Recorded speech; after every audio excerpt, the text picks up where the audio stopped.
With the release of Episode 5, Act 2, we didn't get the release of the new controller agent that a lot of us were expecting. And while that left a lot of us in disappointment, I think it's really nice because it allows the current Valorant meta to establish itself a little bit. And in this video, I'm going to show you my exact agent tier list going into Episode 5, Act 2 for Valorant. I created this tier list live on my Twitch stream with assistance from my chat, and I really hope that you guys find it helpful when it comes to what agents you should pick when it comes to your ranked game. At the end of the video, leave a comment with what you agree with and what you disagree with. I'm really interested to see what you guys have to say down in the comments below. With that being said, enjoy the video. Let's go ahead and start things off with the obvious. So obviously, Chamber got nerfed very, very recently. His teleporters, they have a longer cooldown. The op doesn't one-shot to the legs anymore. And there's less range on the teleporters as well. For as long as those TPs actually exist, and especially in ranked play, Chamber is always going to be a very, very strong agent and one of the strongest in the game. Obviously, they increased the price of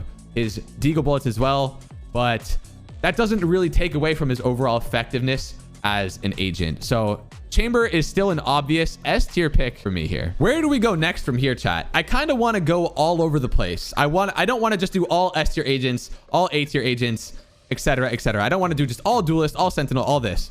Let's just pick agents at random and kind of fill them in where we think they belong. My least favorite agent in the game, the agent that is constantly picked by throwers in my ranked games, and that is Reyna, the undeniably worst agent in Valorant, in my opinion.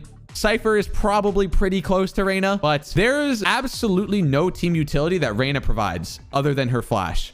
And in my experience with ranked play, people who pick Reyna don't even use their flashes in the first place. So Reyna is an undeniable D lowest tier agent in my humble opinion. I will add a disclaimer to Reyna, however, that in the lower ranks, gold and below, Reyna is definitely a viable agent because utility usage is not very coordinated in those ranks to begin with.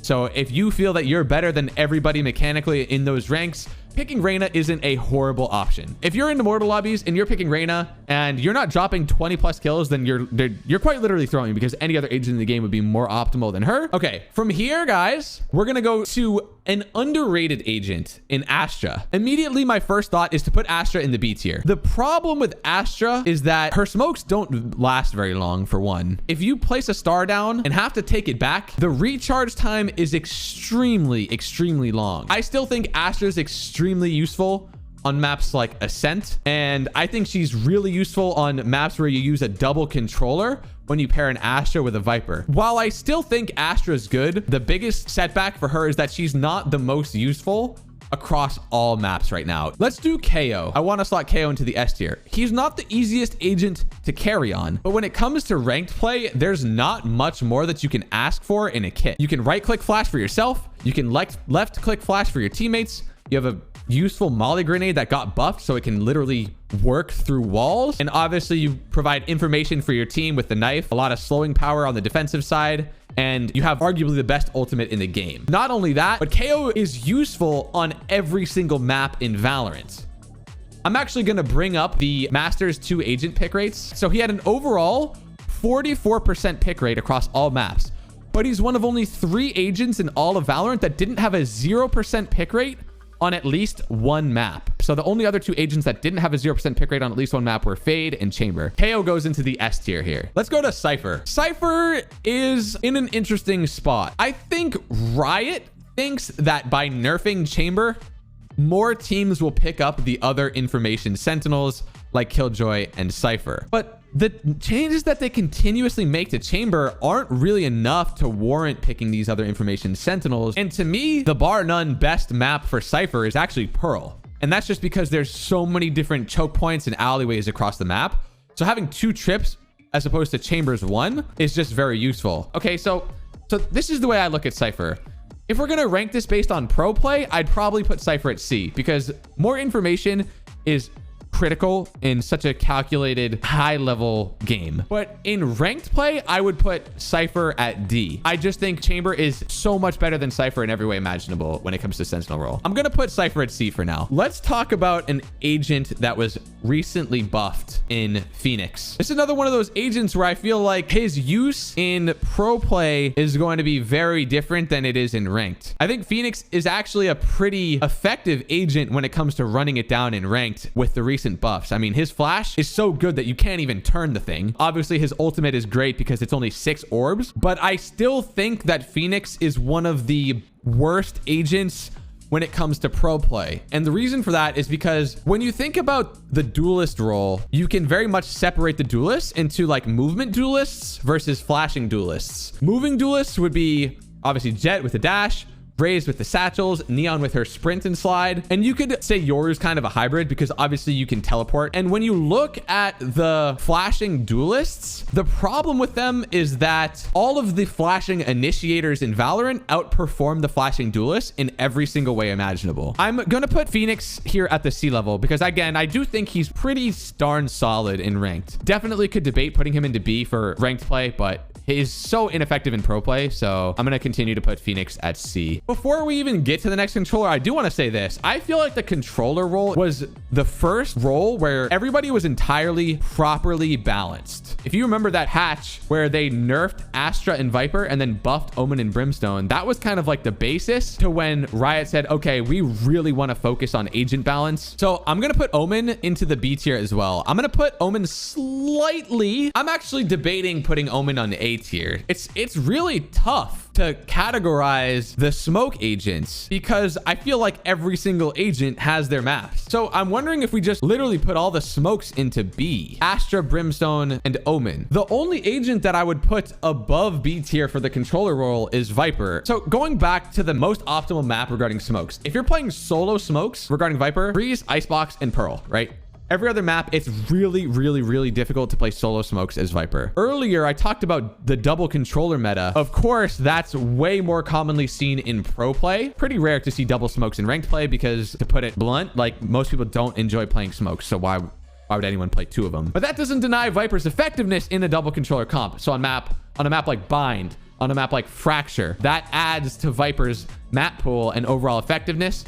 And because she is picked so much on those maps, all in all, in pro play, the only 2 maps where you don't see Viper at all are Ascent and Haven. Based on her effectiveness across, 5 out of 7 maps, Viper has to go to the A tier while all the other smoke agents go to B. Yeah, Dopey just asked in the chat, is Sova still S tier? And the answer is definitely not. If you guys have been playing Valorant since this game released, Sova has always been one of the best agents in Valorant. There was a patch a few months back where that changed drastically. At the same time where Sova got nerfed, Fade got introduced to the game, and let's be honest, her job is very similar to Sova's, and Riot made that clear when she was introduced to the game. They said, hey, we feel like Sova is overpowered. Let's bring this new agent into the game to make Sova less of a must pick. There are 2 maps where Sova is most viable as an initiator now. It used to be every single map in Valorant except for Split and Fracture. Now I think it's none of the maps in Valorant except for Breeze because there's just not enough rooftops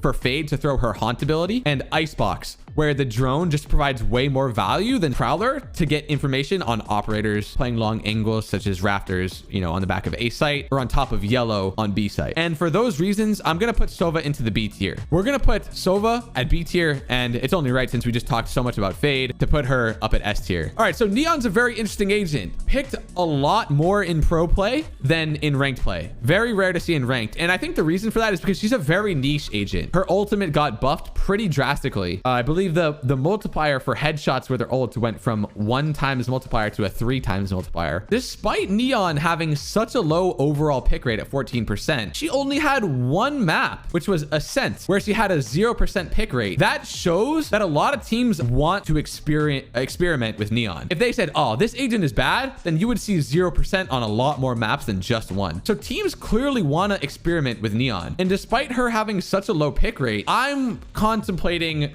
putting her between C and B here. So I'm gonna put Neon at the bottom of B tier. So this is my pick for the best duelist in Valorant right now, and I don't think it's really close. Jet obviously took that crown for a long time.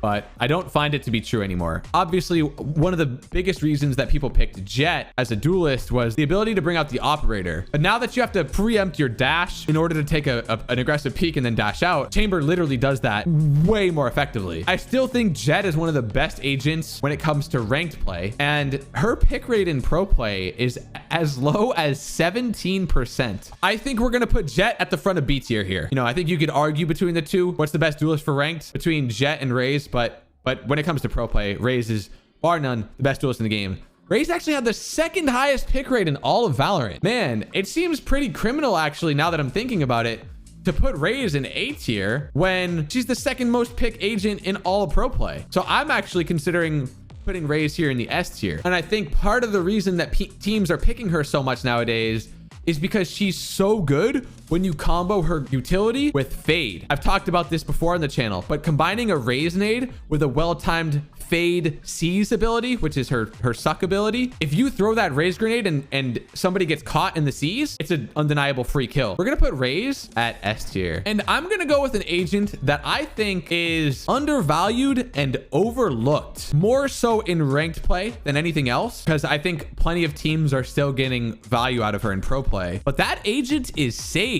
More and more, actually, we've been seeing double Sentinel comps. That was something that was always popular on Split, but ever since Split was removed, double Sentinel comps are almost never seen when it comes to rank. But in pro play, this is so common. Icebox, Chamber and Sage. Ascent, Chamber and Sage. Let's take a look at her pick rates here. It's at 23%. Again, another one of those agents, only one map with a 0% pick rate. Why people don't pick Sage on Icebox and ranked will never make sense to me. I think she's arguably even more valuable than Chamber on that map. So I wouldn't be surprised to see this pick rate a lot higher when it comes to champions. Yeah, that might be an unpopular opinion here, that Sage is an A tier agent. If somebody asked me what is the one agent that is the most underrated in Valorant ranked play, I would pick Breach. Obviously, we see a lot of Breach on Fracture. I'll tell you what, Breach on Haven makes retaking A site and C site so much easier than if you don't have a Breach. You have a stun that can stun all of Graffiti and all of Default, an Aftershock for Hell, and obviously flashes that are just go through walls,